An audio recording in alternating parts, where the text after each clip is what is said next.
Good day, folks. Yesterday, I got a call from a friend of mine who said that I'm not using enough oomph in my video. So here we go. Balle, balle, shava, shava. Why? Because the Supreme Court has nailed the central government, has made its intent clear on the sedition law. The judgment is like a breath of fresh air thanks to this current bench and the Chief Justice, unlike the Chief Justices the previous two. It basically said that the sedition law, while you're under review, has to be kept in abeyance and cannot be used against citizens of this country. Wow. Obviously, all the opposition is up and saying, hey, we nailed the BJP government. There's obviously some thought about, blame it on the Congress. I did too. Why didn't they get rid of it earlier, right? It's true. But when I think about history, right, when you go to the 40s, 50s, as late as the 60s, right, the world was thinking India could not stay together, right? And I know in the 70s, 80s, there was a separatist movement, Punjab, Jammu and Kashmir, Northeast, and then you had the Naxal movement. So, hey, maybe it was required. Was it misused? So what I say is the use of laws depends on the nature of the government and power. And I think what's happened now is that this law has just been abused completely by this dispensation, right? So here, what was the headline? SC freezes sedition law, no fresh cases till government review ready. UK kills sedition law for its chilling effect on free speech. Must balance state security with civil liberties, says Supreme Court. And this is what you got to know. In 16 months, Apex Court has put 2 central laws on hold. Top court hits pause button on colonial era sedition law. Absolutely right. The other thing is to see what's happening in our neighborhood. Quick rundown on that. Trouble in Sri Lanka.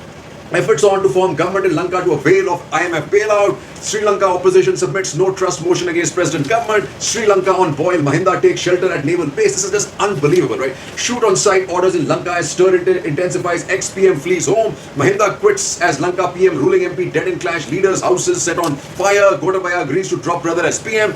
Sri Lanka opposition ready to show majority in House during no trust vote next week. But it's too late now, right? Sri Lanka in talks for 100 million funding from China-backed bank. Let not happen. You are in trouble, folks, only because of China. And at the same time, look at what's happening in Afghanistan, providing an opening for India. Relentless resistance puts Taliban on back foot. Pakistan army warns critics against dragging it into political affairs. Taliban tells driving teachers to stop issuing licenses to women, says report. Afghan envoyed UN lodges complaint over Pakistan strike. Blast at mosque in Kabul kills over 50 people, many injured. UK MP slams Pakistan persecuting minorities. 25 Chinese companies in Pakistan threatened to stop ops as dues of rupees 300 billion stuck. Imran trying to trigger civil war, says Sharif, vows legal action. The situation on the ground is as right as that in Sri Lanka, so we've got to be very careful. And on the other hand, Ukraine is also creating all kinds of troubles for Russia, right? Ukraine cuts Russia gas at one hub, underlining risk to supply, and also it's taking control of a number of regions in the east, while Russia gets out the south, and now the Russians are being forced to deploy from the south back to the east. Yeah, and if killer drones come, if killer drones come into being, that is loitering munition. Cheerio Putin, who's limping now apparently, right? And then you have this: the China-Pakistan alliance may lead to more violence and terror. Written by Sriram Chaulia. Because China's Communist Party is so outraged at the ineptitude and inability of the Pakistani state to protect Chinese citizens that one of its loudest bullhorns journalist Hu Xijin said that the Chinese military should launch direct airstrikes against terrorists inside Pakistan after getting approval of the Pakistani government.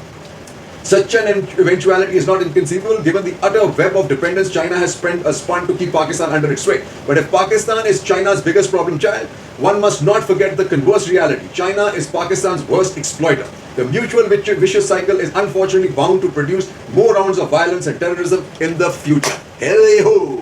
Pakistan in trouble, Sri Lanka in trouble, Nepal and Myanmar, if they don't watch out, they are next. 3 cheers.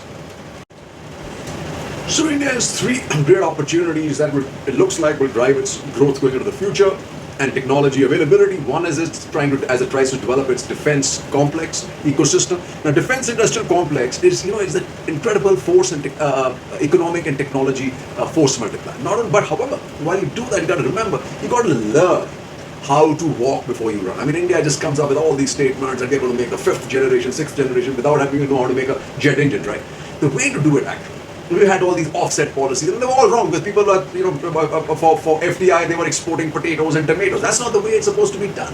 You got to make sure, on the other hand, and technology transfer also sometimes is difficult because absorption is impossible because of the bandwidth that a country has. So the start is to become a part of the ecosystem, become part of the supply chain of global platforms. So hence, when Tassel, which is Tata, produces the parts of the Chinook or the parts of the Apache, it's getting there. Or the door for our submarine killer Boeing. That is what you really need to do, right? So So what do you have here? You have Russia-Ukraine war shows necessity of self-reliance, says Rajnath. Absolutely. But Pranay Kotsane, right? Atam Shakti over Atam Nirbharta. What he says is that the pursuit of tech self-sufficiency is itself a near impossible goal. Whatever the level of domestic alternatives we build, there will still be some levers left in the hands of other countries to throttle India's progress. Then he says, dependencies for intermediate goods and specialized equipment in other countries are thus inescapable. Plurilateral collaboration is therefore a necessity, not a choice. Third, the proper lesson from the West's weaponization of its tech economy is not Atam Nirbhar, but Atam Shakti. India's deep connections with the West foster technology transfer in critical and emerging technologies. Building tech Atam Shakti requires deepening the links, not plugging out from the West. Important. Fourth, self-reliance can quickly morph into self-harm through protectionism in technology manufacturing, for instance. But banning the import of a good and becoming a global hub of the same good are antagonistic, right? Finally, past attempts at building Atam Shakti failed not for the lack of intent, but because India couldn't provide stable and non-discriminatory tax, business and trade environments. There are no shortcuts. He's absolutely right. Geopolitics alone won't take. And he's also right. Devish Mitra. While incentives of US firms to keep their investments in China are smaller now, it is unclear whether they are small enough to move them out of China, especially in areas of manufacturing requiring skills accumulated through years of experience. Besides, for low-skill activities, Vietnam, Thailand, the Philippines, Malaysia and Indonesia provide a friendlier environment for FDI than India. So just a Quad membership does not help. Actual economic incentives matter. Firms in democratic countries are not told by their government where to invest. They respond to incentives. Incentives of the type that exist in India repel them. Absolutely. So what you need to do is this. Tata's desert safari gains strategic allies in Middle East, shows how the private sector leads us to, right? Then you have this ideas page, the key driver of self-reliance. India needs to invest more in R&D and upgradation of human resources. There's no shortcut. According to UNESCO's stats, the global expenditure on R&D and development has crossed 1.7 trillion. Guess what? We are at the lowest ground. How it's measured is R&D as a percentage of your GDP, and we are at 0.66%, folks. We are way below 1%. Everybody's above us. And that's why when you have this government to soon give nod for indigenous stealth fighters, you have a big laugh. Government will meet military needs indigenously, another big laugh. Navy goes full steam ahead of indigenization, and here I'll tell you what gloop-de-gawk this is. They have fooled us all along, and Arun Prakash writes it. On your guard, India needs indigenization in defense technologies, manufacturing to ensure strategic autonomy. What does he write? By blindly stamping every piece of military hardware produced in India with catchy Atam Nirbharta label, we are promoting dangerous self-delusion. It may be uplifting to see battle tanks, warships and jet fighters held up as examples of self-reliance, but what is never mentioned is that vital subsystems like engines, guns, missiles, radars, fire control, computers, gearboxes and transmissions are either imported or assembled under foreign licenses. Thus, while the public is led to believe that these platforms are indigenous, many of the critical components are imported and spares continue to come from abroad. That, folks, is the reality. Cash crunch forces military to take equipment on lease. This is actually the way to go. And this is, somebody says, and the other way obviously is where we are leading is India, Canada look to expedite FTA talks. India, UAE set to sign trade deal on Friday, which they did. India, UAE trade pad comes into force. This is very critical because it brings Israel in. China, zero COVID may trigger tech exodus, and this is what we need to grab. How India will be shaping the coming decade for the world, say some folks. He says on AI, he said India has a big advantage because of public platforms like UPI and Aadhaar that are the largest data platforms in the world. Another fascinating story for India has been the establishment of large engineering and R&D centers here by many of the biggest global companies. But what it says, however, while tech MNCs in India are investing in R&D, not enough of this is happening in local institutions and companies, and that, folks, is where our problem lies. 3 cheers. So in the past, who would you actually blame for such a inefficient or absolutely lack of a defense industrial Ministry of Defense? Because every time everybody wanted to get in a joint venture, said it come up with HAL will produce it, the DRDO will produce it. HAL hasn't produced diddly, just like Arun Prakash said. So what he says, galvanize MOD to reduce military import indexes. Uday Bhaskar, among the top 10 global economies, the US is the top of the ladder with 20.9 trillion, China is 14.9, and India, look at it, as 2.7 trillion. The other economies like Japan, Germany, France, Italy are allies of the US and are short of military support and inventory cooperation. China is both economically and military robust and is a major exporter supplier with a credible military manufacturing ecosystem. Russia doesn't figure anywhere.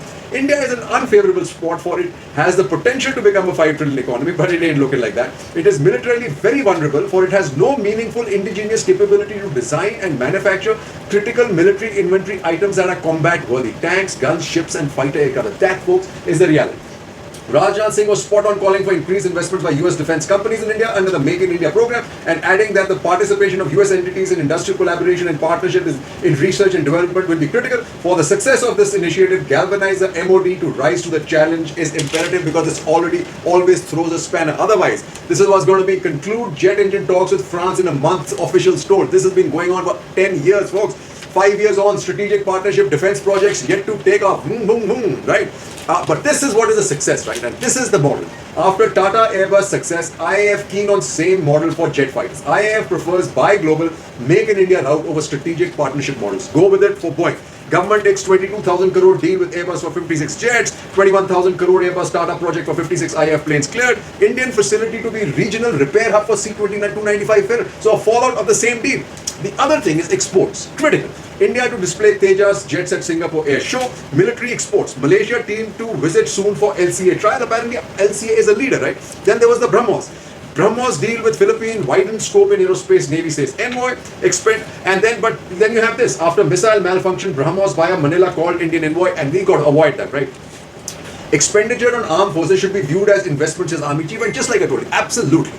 Globally, United States, UK, a kind of ecosystem of technology and development that has evolved around military technology and defense expenditure is unparalleled. You can't compete with it. Government to treat equally defense companies, Desi and foreign, making in India. This was a big change that was announced by Rajnath. Shringla talks joint production of defense items with US Congress team. India shares document outlining military tech cooperation with the US. So the three major countries, right? Defense technology transfer hitch to be resolved soon. The US defense firms must tap into Make in India. Rajnath unveils scheme to boost defense startups. Then the other big one is the United Kingdom. UK looking to aid India's defense indigenization.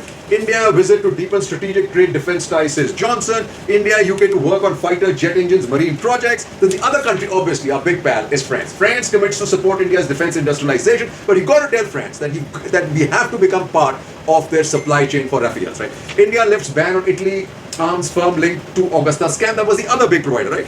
And these guys are falling away. Russia says it won't bid for Navy submarine plan, offers upgraded kilo class. Forget them, right? Indigenous light choppers get go-ahead delivery in 22. Way to go, folks. Cheers. So there was this article, right? In a bid to promote domestic defense industry, DRDO has allowed private sector firms to both develop and produce missile systems. This on the back of the statement Rajnath Singh made in the United States, where it says that foreign companies manufacturing in India would be considered Desi. And that's the way to go. You've got to get them into India, to treat them as Desi, and way to go, right? This was the other one where the private sector played an important role in a boost for army, Desi artillery, guns, finished travels. This is, I think, a joint venture with either a Korean company or something. Helicopter, artillery, loitering munition on new, no import list. So here I have a worry, right? Loitering munition, otherwise called kamikaze drones, which are going to play a huge role, I'm told, in this war in Ukraine, are going to become critical for us. That is something, folks. India must develop really, really fast. It can't be an Indian timeline of DRDO or HAL or the likes of that. Never like that. Not for first indigenous combat copter. I don't know what that means. But my point is, we are flying Apaches. We are at Tassel, which is Tata Aerospace, is producing parts of I think, the cabin of Apache. Become the supply chain of Apache and let Apache do the manufacturing and assembly in India, and it's a Desi company, right? Plan to buy Predator drones put on hold, and that's a $3 billion deal from General Atomics. I was told that General Atomics was willing to set up a plant in India to assemble. I'm not sure why this is junk. I think this may have been a wrong move. People say it's too expensive, but it was a critical component. Army IAF induct advanced Israeli tank killers amid LAC standoff. So continuing to import. Surface to air missile MRSAM successfully fired at Chandipur. This again seems to be a development of the DRDO in joint venture with Israel. Way to go. Defense Ministry orders 118 Arjun Mk-1A tanks worth 7,500 crore. Question to be asked is exactly what Sudhir Uday Bhaskar or Chief of the Navy, Arun Prakash wrote. We don't produce anything. We don't produce the turrets. We don't produce the engine. We don't produce the gearbox. What do we produce? Want to know? Project to build nuclear-powered attack sub gets set to get CCS not. 6 nuclear submarines take priority for Navy over third aircraft carrier. I think we need the third aircraft carrier for criticality, for if you want to control the Indo-Pacific along with the United States, Australia, etc. But if you can't afford it, lease it. But lease it from the US. Game changer. Just like the nuclear deal. Game changer, folks. You got to move in now. Navy to seek nod for expansion of new diesel submarine fleet. We got a whole bunch of options open with AUKUS, where they're going to be producing the nuclear submarines and giving the technology to Australia for the first time. We should have been +1, but because France was slighted, they'd lost the order. Maybe France is the other guy we need to go to. However, I prefer AUKUS +1. Jai Hind.